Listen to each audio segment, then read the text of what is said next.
People say, well, how can I help? I'm like, well, I want him back. I just want him back. I really just want him back. I don't want another dog. I want Teddy back. Teddy was my friend. You know, we had a little thing. We had a very special little thing, and anybody who saw us together could see that.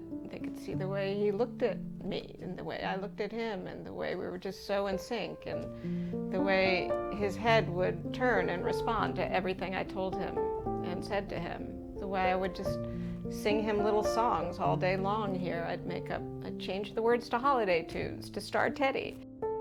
You know, love is love, as they say. Love is love. And grieving is grieving and mourning is mourning. And I have to stop questioning the legitimacy of my feelings.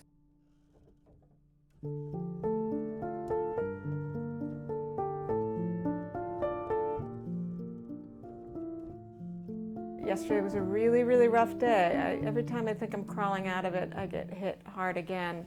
And I start researching grieving and mourning and grieving a dog and how it compares to mourning a person. And, you know, all accounts say that it can be as intense as grieving a person, and often more intense than grieving the people who are not your family members, your friends who are more peripheral. And it makes sense. I mean, Teddy was in my life all the time. Like, he came with me everywhere. And he was so easy, and he brought so much joy to people wherever he went that I was constantly in this cloud of smiles and joy. And I was primarily responsible for caring for him. So, like, dealing with the change in routine, him not being my constant companion, just being at the bank earlier today and they asked about Teddy, it's a shock. And as the shock wears off, it hurts more.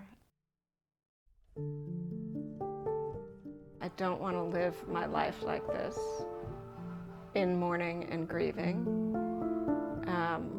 I want to get beyond it.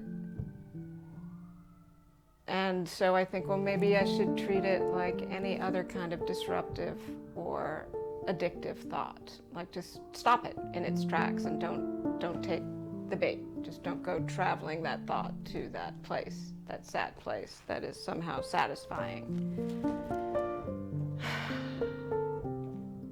But then I read, you've got to deal with your feelings, you've got to mourn, you've got to move through it. And it's like, which is which? Which is the appropriate time to start moving on and start shutting down those thoughts and those feelings? And which is the appropriate time to keep on with them? And at the same time, my life is moving on. I'm now working on 3 different movies, and people are depending upon me. And yesterday, I really could do nothing. Today, I feel like I can do nothing, but I have to get ready for my trip. And I have to follow up on this other film. And then there's this film that I'm trying to give birth to. I just have to keep going. And last night, I really thought I was having a heart attack. I was Googling different, and I know every kind of heart attack you can have now, and I was Googling all of them, and there's one called Takotsubo, which is the broken heart attack. But in the end, it was just stress. My heart just felt so tight. They say that losing a family member or a pet can add like 30% of stress to your life. So all the other stress on top of that, it's just a lot. Anyway, I don't really want to bitch and moan and complain and whine, but I'm just sort of shocked how difficult this has been, moving through this. I've got like eczema everywhere. I'm just like so stressed out.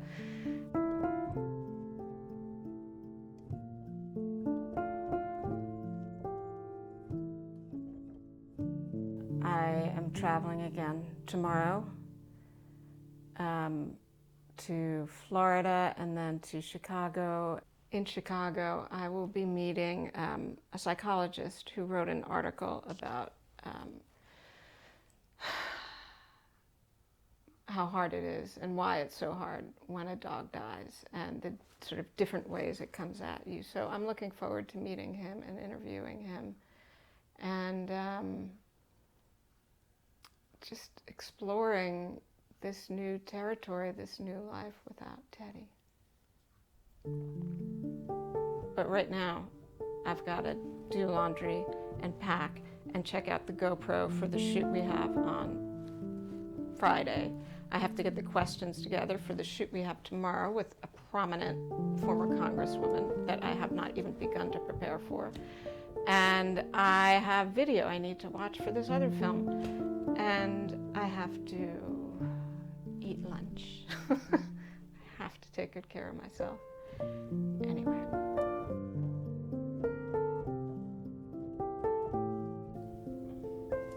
Why is it so hard to lose a dog? It's terribly hard, and anybody who's lost a dog will tell you that they're surprised at how hard it is. And even thinking about losing a dog that you're probably not going to lose for years can bring tears to your eyes. There's so much about them that makes them an important person in your life. You build your daily schedule around the dog. You've got to be home in time to take it out for a walk. You schedule your vacations around the needs of your pet. And the dog is the only source of unconditional positive feelings toward you. I mean, they're always there for you. They're always happy to see you. And so to suddenly have that wrenched away from you, and the thing that organized your schedule is gone, you feel loss, you feel loneliness, you feel a change in routine. It's very stressful. Can you tell me about misnaming and how that gives us some indication as to where dogs fit in the family? Yes, there was a very interesting study done by some cognitive psychologists recently, and the study really wasn't concerned with dogs at all. It was a study about the kinds of mistakes people make when they're trying to retrieve things from memory. And one of the kinds of mistakes we make is called misnaming. So if you've got several children and you call one of the kids by the other kid's name, that would be an example of misnaming.